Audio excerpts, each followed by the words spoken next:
It's a rough ride aboard a 737 on descent to New Orleans. We're getting tumbled around pretty good. A violent thunderstorm has caught the pilots off guard. Mayday, Mayday, TACA 110. We are in the middle of a storm. We're talking about the equivalent of an atomic bomb going off. Everything went black. All the alarms start sounding in the cockpit.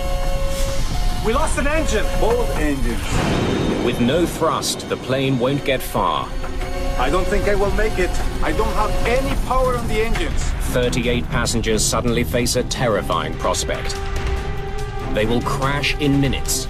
Look, that's where we're going to go in. You got it, my friend. Unless the crew of TACA Flight 110 can perform one of the greatest feats in the history of commercial aviation. All right. Mayday, Mayday.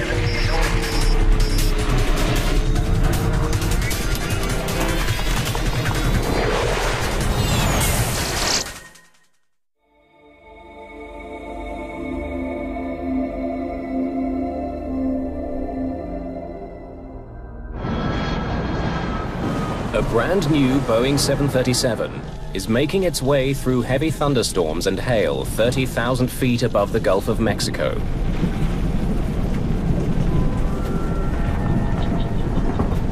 Vamos a tener mal tiempo por un buen rato. TACA Airlines is a small family-owned operation based in El Salvador.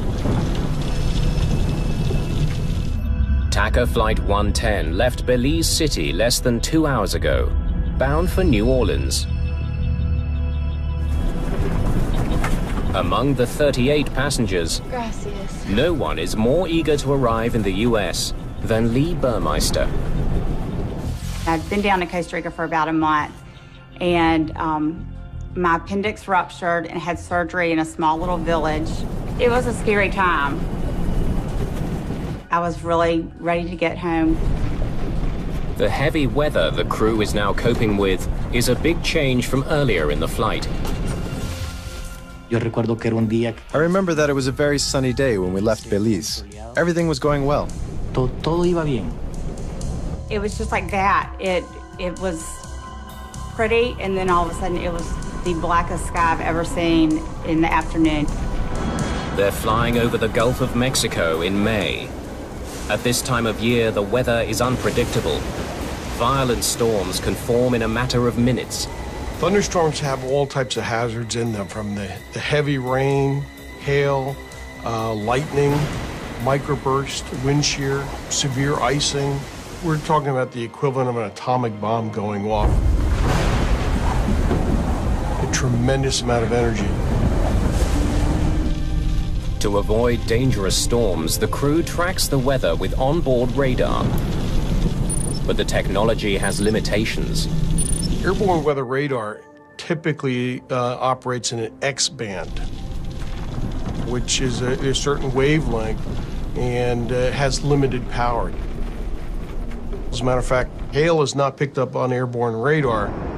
So we will sometimes get hail blowing off a storm, and yet it'll only show up as green or yellow in front of us on the weather radar, not as the heart of a red thunderstorm. And unfortunately, this is one of the reasons we have to try to stay as far away from thunderstorms as we can. Captain Carlos Dardanau was born to fly. At just 29, he is the third generation in a family of pilots. Anti-ice on. Since I was a little child, I remember that I was dreaming on being a pilot and being around airplanes all the time. Captain Dardanau has had to overcome tremendous obstacles to earn his wings. 6 years earlier, in 1982, he was flying for a small general aviation company. I was doing a little air taxi business around the country. El Salvador was consumed by a civil war, and Dardanau found himself caught in the crossfire. At a little grass runway airport, I was shot by guerrillas in the face. Badly wounded, he managed to fly his passengers to safety. We just take off, and I stayed really low between trees, and I flew 20 minutes back to the main airport.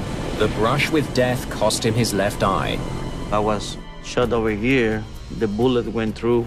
But Dardanot did not give up on his dream. Despite his impaired vision, he went on to become a certified commercial pilot. TACA 110 runway 28, final approach course, continue inbound. Descend at pilot's discretion, maintain 4,000. Thank you, sir. TACA 110, 4,000. First Officer Dionisio Lopez has more than 12,000 flight hours. He and Dardanot have flown together many times. Captain Arturo Soleil is a flight instructor with TACA Airlines. He's on board today to observe the performance of this new plane. A 737-300 series, the jet was delivered to TACA Airlines just 2 weeks ago. This hill is going to scratch the paint. We were really worried about the paint coming off the airplane because this is a brand new airplane in the company. The 300 is the latest in the world's most successful line of twin-engine passenger jets. It's more aerodynamic than its predecessor. It also features a new state-of-the-art engine design. When you pick up a new jetliner worth millions and millions and fly it home with a brand new paint job and everything is nice and new, it's not just a thrill for the crew, it's a thrill for the airline too, especially a smaller one like TACA. This was a big, big deal. 50 kilometers from the New Orleans airport, the plane begins its final descent. It feels like you hit a wall. There was severe turbulence in the cockpit with a lot of noise, with ice hitting the airplane. Por favor, permanezca sentado con el cinturón de seguridad puesto. It was awful. Lots of lightning, and the plane was having a pretty rough trip. We were getting tumbled around pretty good.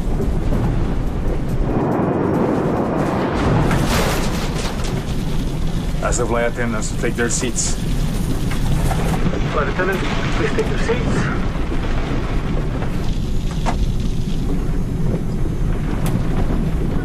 Suddenly, less than 17,000 feet from the ground, the flight becomes all the more terrifying. It was very strange because it had never happened to me before. The lights had never gone off during turbulence. Everything went black. All the alarms start sounding in the cockpit. All the instruments went out. So I hit the throttles a couple of times, trying to just go to basics, control the airplane. We lost power on the engines. Then I find out that we didn't have any power. I've got nothing. The plane has enough speed to glide, but not for long. It will rapidly lose altitude as it does. No power also means no electricity for all of the onboard systems. In the New Orleans control tower, Flight 110 disappears from radar. TACA 110, approach, say altitude. TACA 110, this is New Orleans approach control. How do you hear? Without power, communication with the plane is now impossible.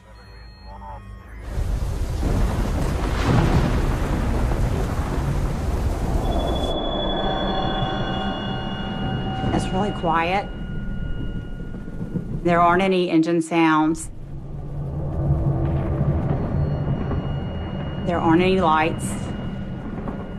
It feels like you're in a dark room without any power.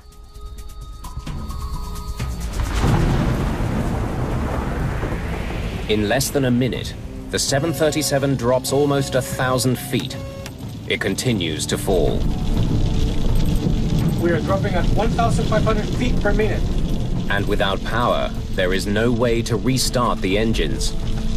Well, we knew we didn't have much time to try to find out where to land or what kind of emergency landing we're going to have, or that we're going to have the engine started again.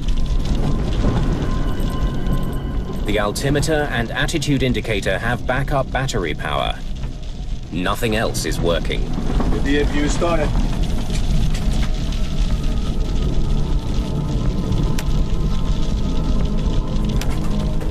The APU, or Auxiliary Power Unit, is a backup generator that provides emergency power to vital systems.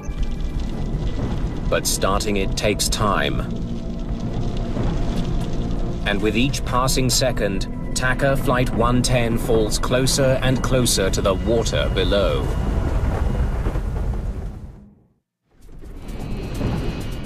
It was very quiet. You could hear the hail hitting the plane. I was thinking that this was it, that it's going down, and this is my last day. Lovers, watch the gauges. Without power to the engines, the state-of-the-art jetliner has become a 43-ton glider. We were wondering if we can get the APU going really fast. You know, you're gliding down in the middle of the thunderstorm, trying to get the power going.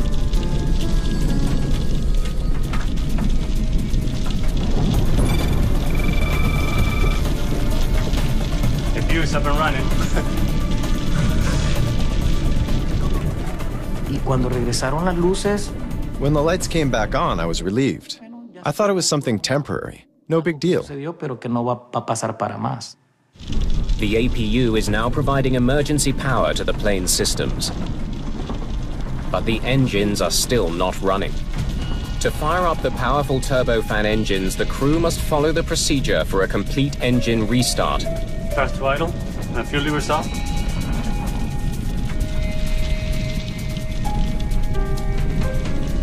The APU can generate the power to restart the engines, but it takes time. It takes like 30 seconds or so, but it feels like your life.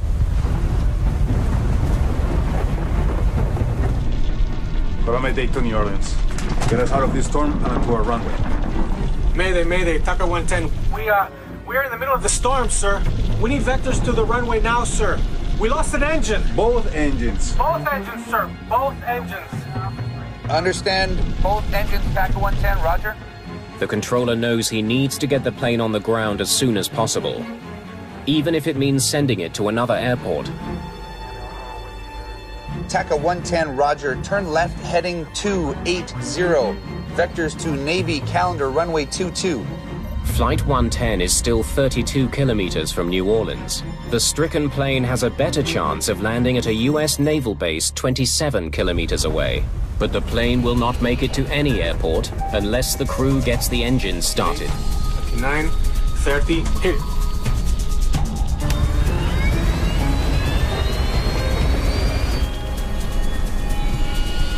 Only 5,000 feet from the ground, the left engine ignites. Speed.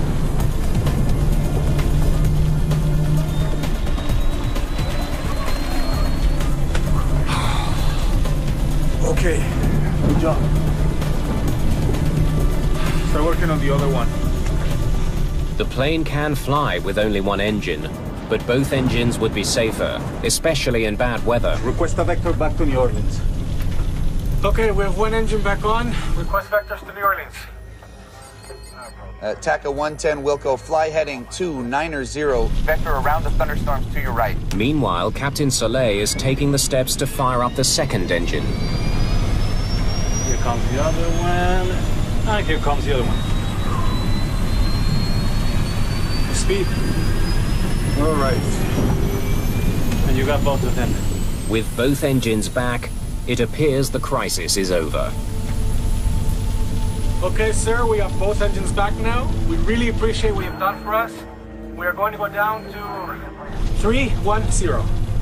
For the engines to come back on, it really didn't make anybody feel that much better. We are still in a mess. Look, I don't feel any power. I don't feel any power. Something's wrong. The engines appear to be running, but they're not providing any thrust. Sucker's not started. Then the gauges show that the engines are overheating.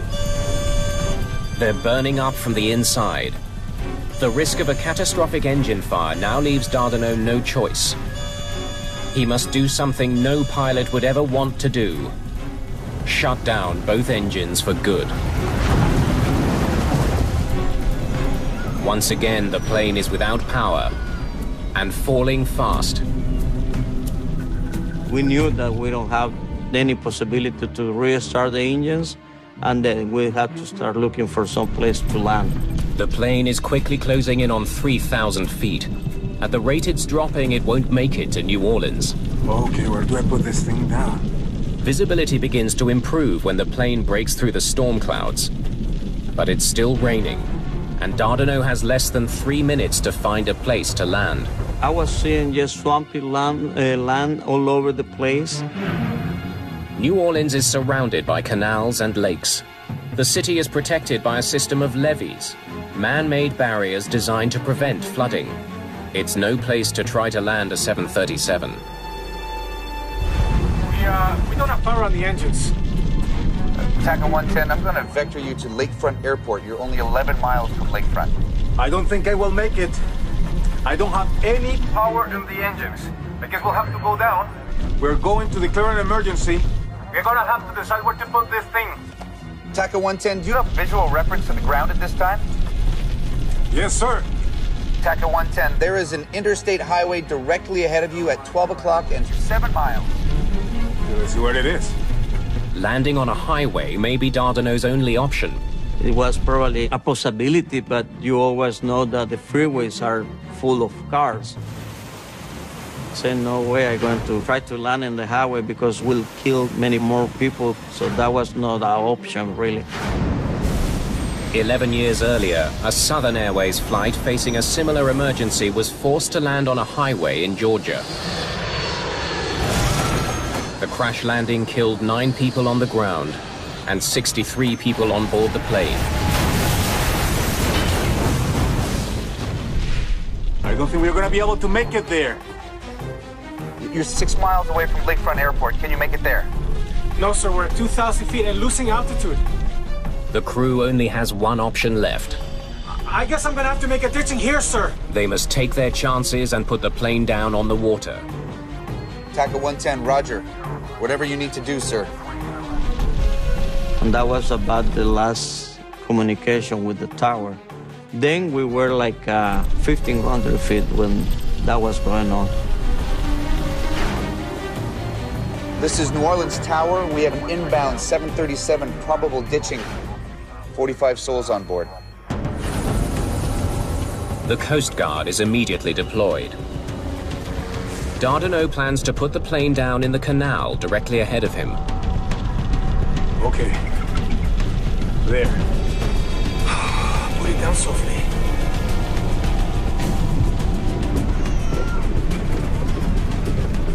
It was kind of the feeling of everyone on the plane that we weren't going to get out of this.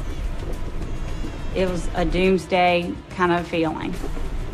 And this was it. Oh, excuse me, what's going on? Lo siento, pero no tengo más información en este momento. The stewardess's body language, I didn't even have to understand what they were saying. You could just see them in distress. The 737 can only stay in the air for another minute. As Dardanelle looks for a safe stretch of canal to drop the plane in, another option appears. Look at that one over there. And then Lopez saw the levee parallel to the canal that we were making the approach on. We put it down on the grass? Yes, boss. The levee is much shorter and narrower than a runway, but it looks safer than the water. That's where we're going to go in? You got it, my friend. They will have to act fast to get there. Prepare the cabin. You don't even have time to think about being scared. So I can't say I was scared. We had to start preparing the cabin. Empezar a trabajar en la cabina. La cabeza entre las rodillas y agarren los tobillos. I had to assume crash position, and it was really difficult for me because I had just had surgery. You're kidding me. And I had stitches going up the middle of my stomach. Stitches. Operation. Passengers only have seconds to prepare. Los pasajeros se tenían que quitar los zapatos, se tenían que... The passengers had to take off their shoes, their jewelry. They had to put their shoes under the seat in front of them. So we went through the whole emergency checklist. Teníamos que trabajar. Air traffic control can no longer pick up the low-flying 737 on radar. The controller asks other planes to look for it. 6 to Kilo Alpha. If you could check your east just slightly to the south 3 to 4 miles, we lost an aircraft down there, 737. If you could let me know what you see. Roger. Kilo Alpha to 6. I'll see what I can do.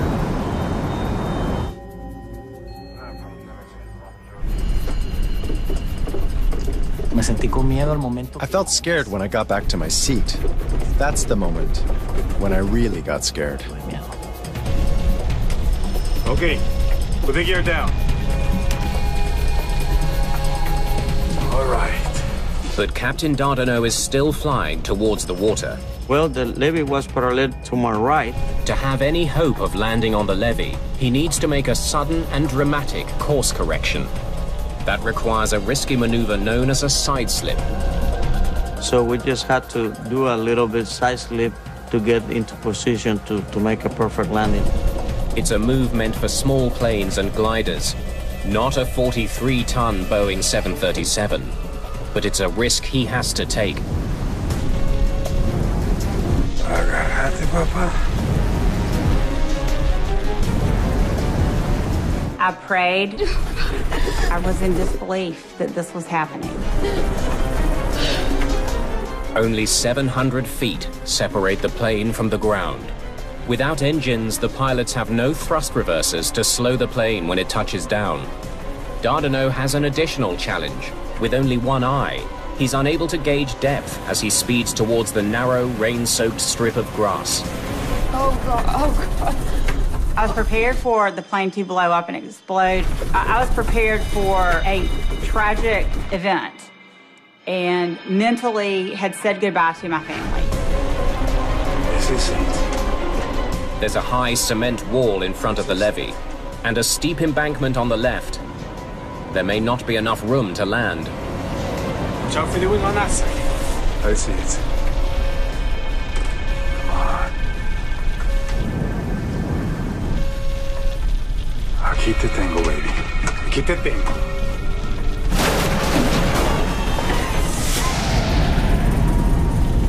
We touched down with one wheel and the other one. Was it a hard landing? Yes. If the seatbelt snapped, we would have flown through the plane, for sure. On the soggy grass, the plane is in danger of skidding off the levee into the water. I was trying just to control the airplane, not to hit the brakes and not to lose the airplane at the last minute, you know. The spoilers were out. So we were just thinking, okay, we make it, we make it, we make it.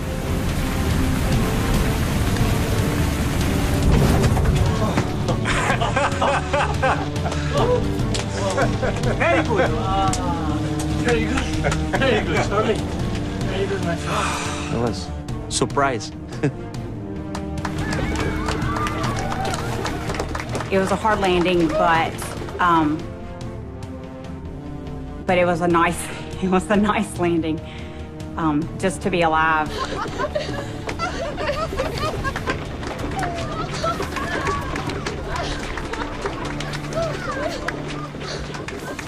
El aterrizaje fue espectacular.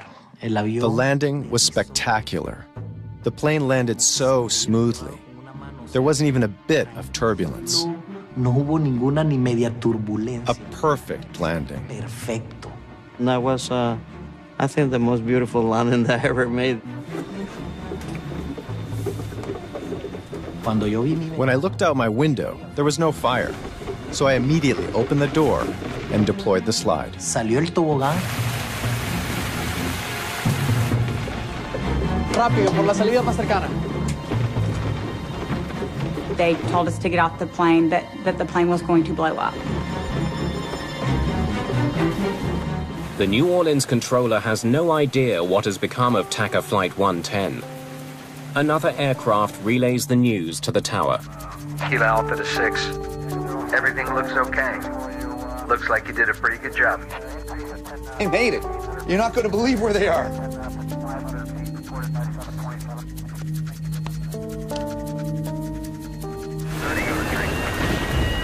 For the first time in history, A 737 without any engines has landed safely outside of an airport.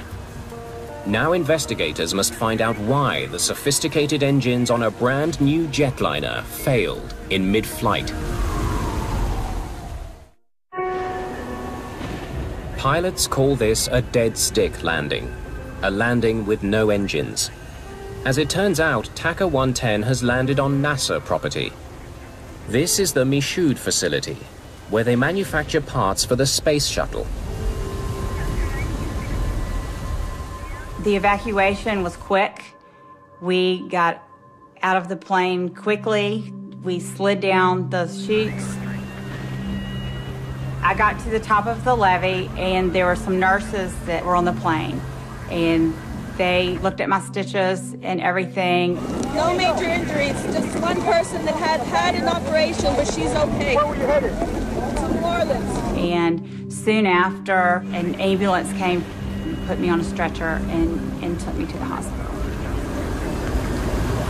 You have to thank God. That's right. Yes. And also thank our captain, because he kept the calm. That's right. I'm going to talk to the captain.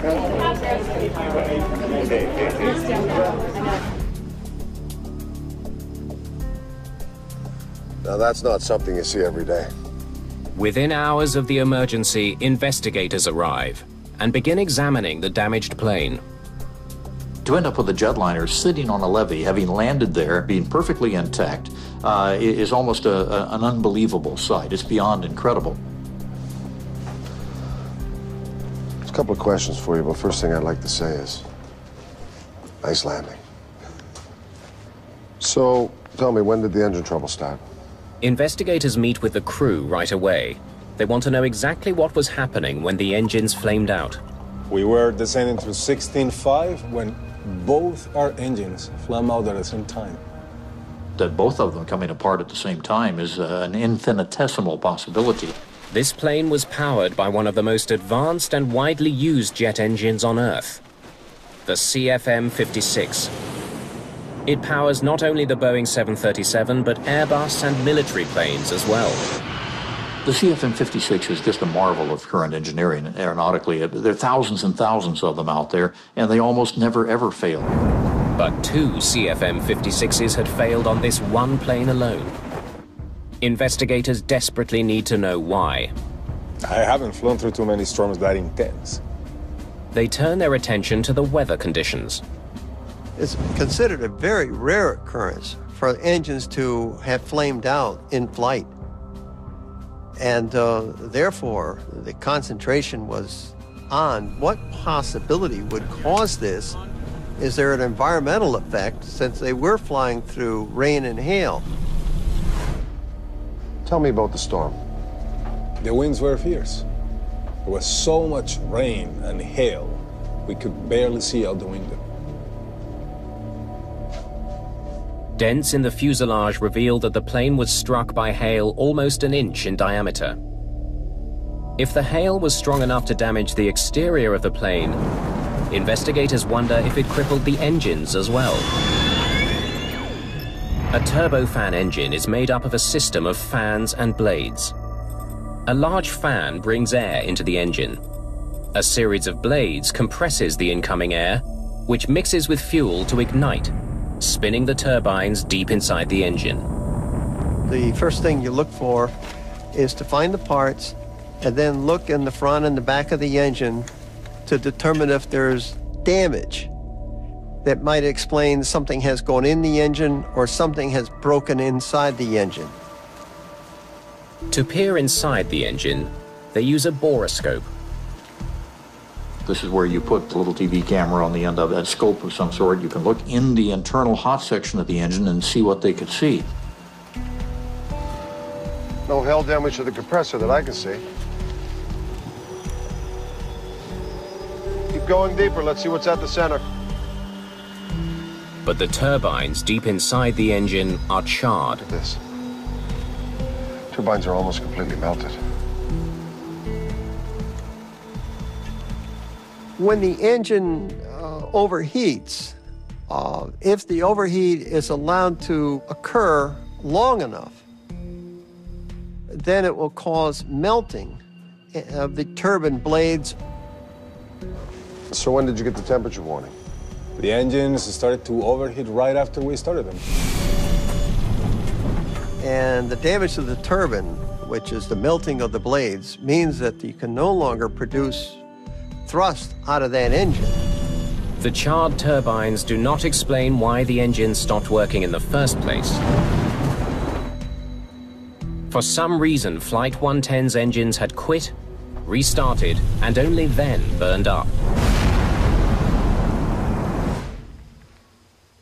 But before the search for answers can continue, investigators are confronted with another problem. The plane is starting to sink. It can't stay here much longer. Maybe NASA has some ideas. The levee was never meant to support 43,000 kilograms. A jetliner has an awful lot of weight on a very small footprint. You leave a plane there for 2 or 3 days, you may have it mired up to its hubcaps. There was barely enough room to land the plane on the levee. Getting the plane off of it could be even more challenging.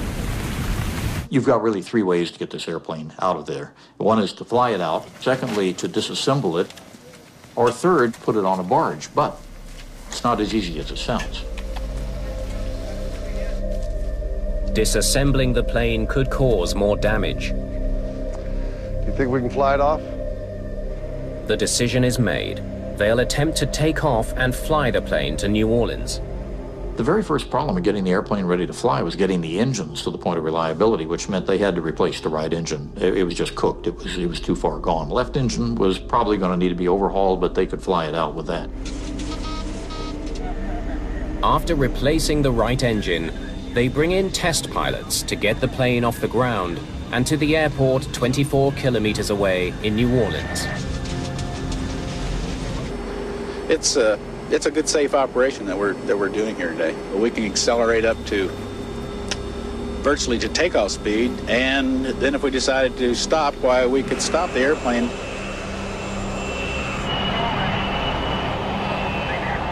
With no passengers and very little fuel to weigh the plane down, it reaches takeoff speed in just 365 meters. The investigation at the emergency landing site comes to a dramatic end. In most scenarios in which an airplane comes down in the wrong place but is still intact, you probably never get it out that way. This just happened to be amazing luck. Hey, guys. Investigators must now try to figure out why the engines failed in mid-flight. If rain caused them to shut down, thousands of other planes are at risk. This was an incredible situation because these engines are just too reliable. Did they go through a thunderstorm? Well, that's not supposed to do it, so what happened? The CFM56 engines are designed to withstand a heavy rainstorm. Most water is diverted away from the core while in flight. Whatever makes it inside should evaporate or drain from the engine. The engines were sent back to the GE test facility in Ohio, where they have the test facilities that can recreate water ingestion testing. If some hidden design flaw caused the engines to fail, investigators need to find it. They hope water ingestion testing can provide some answers. Once they got these engines in the shop and started testing them, the very first thing was to go to the FAA standard, the way FAA had tested them in the past and what had been approved. Okay, let's see what they can handle. You basically spray water from nozzles into the inlet of the engine. And the amount of water you adjust in percentage to the amount of air to simulate flight conditions. Despite rigorous water testing, the engine does not flame out. Like we thought, wasn't the rain. Nothing went wrong. The engine continued to run. So obviously something else had happened. So they needed to examine this in much more detail. Was there something more severe about the weather? We lost an engine. Both engines. Both engines, sir. Investigators study all available data on the storm that somehow brought down TACA Flight 110. was more than a thunderstorm, it was a hailstorm. In the case of the TACA, we had basically a frontal system to the north, some very strong winds in the vertical producing several hail events. And in the southern latitudes, you don't typically see too many hailstorms. So it was abnormal. The engines are designed to ingest water, but investigators are unsure if hail acts differently from water inside the engine. They never thought about hail getting into the core. Hail is only created in a thunderstorm. It basically starts as a raindrop. It goes up above the freezing level, freezes, becomes a piece of ice. Then as it gets heavier, drops back down below the freezing level, coats another layer of water around it, and gets back into the updraft again, brought to higher altitudes, and refreezes. So hail is multiple layers of ice that forms on a particle. Investigators learned that the engines were designed to withstand the impact from hailstones of a certain size. The FAA standards called for a mixture of hail sizes of 1-inch and 2-inch diameter balls. Some of the hail TACA 110 encountered was smaller than that. Those smaller pieces of hail could make their way through the fan and compressor blades, accumulating deep inside the engine, where they would melt. Hail was considered to not be a factor in the center core, but if it had been, what would it look like? Investigators calculate the amount of hail that could have entered the engine core.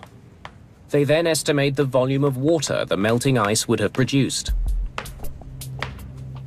That's substantially more water. Investigators want to know if this excess water overwhelmed the engines and caused the failure. Okay, let's try more water and see what happens. They perform another water ingestion test, this time adding even more water to account for the hail inside the engines. So if they used enough water to emulate that, maybe they could make it fail. Well, they tried using a high speed on the engine, and still it wouldn't fail.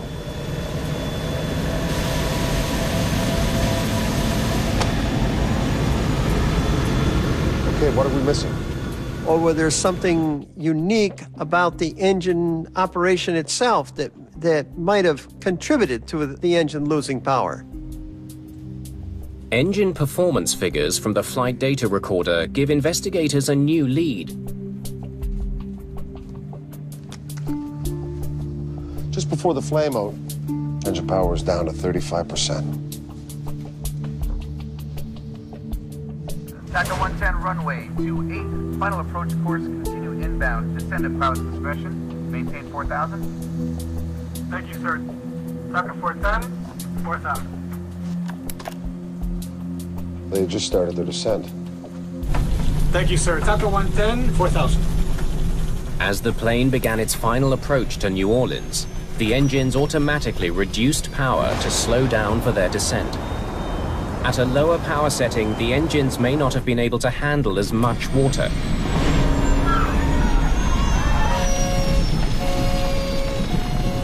We've been testing everything in accordance with the normal FAA methodologies at high speed on the engines, but these guys were indecent to New Orleans. They repeat the test, this time with less power to the engines. So we want to see what happens when we add the same amount of water, but with the engines powered down to 35%, okay?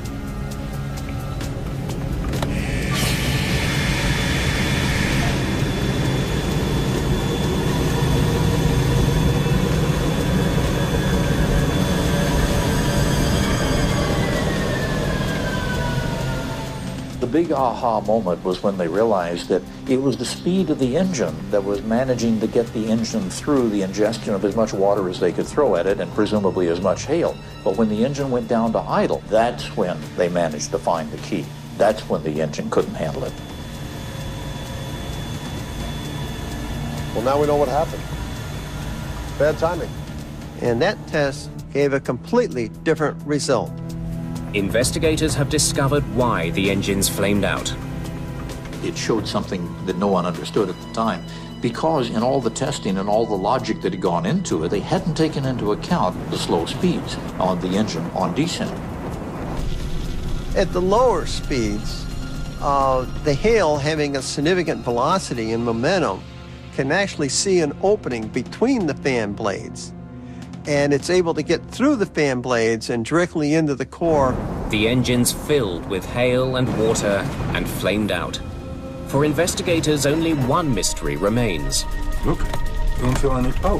What went wrong after the TACA crew restarted their engines? The sucker's not starting. Why did they overheat and fail?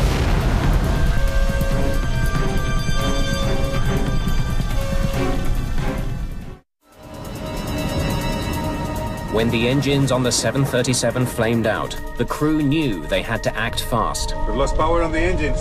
To have any hope of restoring engine power, they first needed to get the APU running. Get the APU started. Since the engines were no longer spinning, they had stopped ingesting air and water, but a successful restart was far from guaranteed.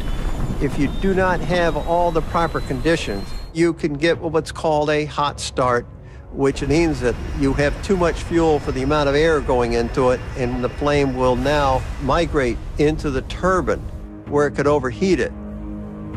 After studying the engine data from the flight recorder, investigators conclude that the overheating and ultimate failure of the engines was in fact due to a hot start. Mayday, Mayday, TACA 110. We lost an engine. Both engines. Both engines, sir. Both engines. With his engines flooded with fuel and no time to properly drain them, Dardanot hit the ignition switch. If it didn't get all the timing correctly, then this is what's going to happen. You're going to get a hot start. I can't be critical of a pilot in that condition. That aircraft is coming down. Rain and hail from an intense storm crippled a modern passenger jet and nearly led to disaster. Investigators must find a way to make sure it never happens again. One of the beauties of aviation and aviation safety is when we find there's a problem, everybody works together to solve it. And in this case, the problem indicated a need for an engine change, not a complete design overhaul, but just a few tweaks. But that was done almost immediately, much to the credit of everybody involved. The shape of the engine nose cone and the spacing of the fan blades are modified in order to better deflect hail away from the core. Also, additional bleed doors are added to drain more water from the engine. That sort of thing hasn't happened again, and there are thousands and thousands of these engines flying every day for hours and hours and hours. Within a year of the incident, 737-300s around the world are retrofitted with the upgrades. The plane involved in the daring landing is back in service within a month. Look at that one over there. That's where we're going to go in. You got it, my friend. The crew's actions on Flight 110 are legendary in the aviation world. The decision-making at the very end, when they were going to put it in the canal and saw an opportunity to put it on dry ground and did so, that was superlative. It was the decision-making. Investigators credit the calm nerves and determination of Captain Dardanot. Watch out for the wing on that side. I see it. For avoiding what could have been a fatal disaster.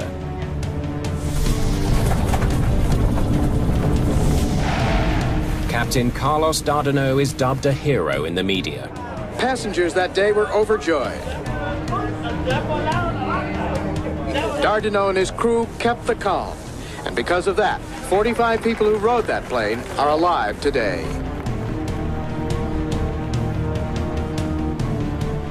Today, the Dardanot family tradition continues.